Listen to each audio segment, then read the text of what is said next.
Cuba is one of our all-time favorite travel destinations, and one of the top reasons for that are the amazing Cuban cocktails.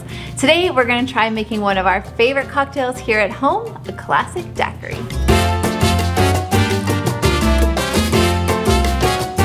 So we're going to start by getting together everything that we need. Ingredients for this cocktail are super simple. All that you'll need is some light rum. You'll also need some freshly squeezed lime juice, and then a nice simple syrup. So we go with this Abiding Citizen brand, which is made here in Manitoba. And then you also need your tools. So classic cocktail shaker. We have a strainer, our jigger, and then obviously some cocktail glasses. We will also need ice. In terms of the actual recipe that we're going to use, we have chosen a recipe from our trip to Havana. When we were there, we visited a cool little restaurant called Jibaro, and we made some cocktails, and so we are going back in time and using a recipe from that trip.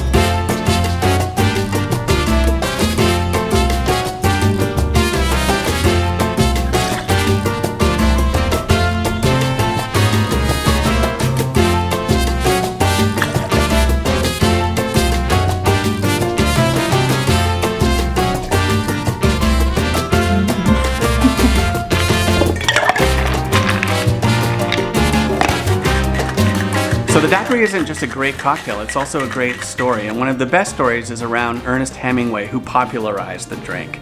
Apparently he popped into the El Floridita in Havana, Cuba back in the 30s, and everybody was talking about this drink called the daiquiri. He tried one, and according to legend, he said, add more rum and make it a little less sweet. So if you want a Hemingway version, adjust your ingredients accordingly.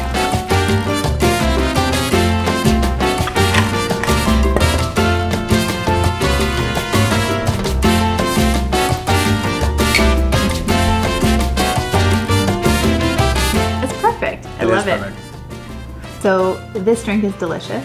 And it's simple to make. So simple. Yeah. So if you're looking for a cocktail that makes you think about travel, a daiquiri is a pretty perfect thing to try.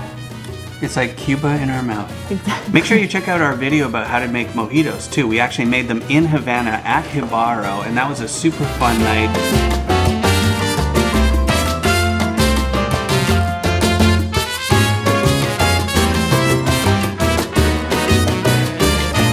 I visited El Floridita back in the 90s. It was a bit less of a tourist trap then. It's really a tourist trap now. But one thing that was really cool is they had a little chain separating Ernest Hemingway's bar stool from the rest of us. And I managed to pop my bum over the chain and sit on his stool. It was one of my life highlights.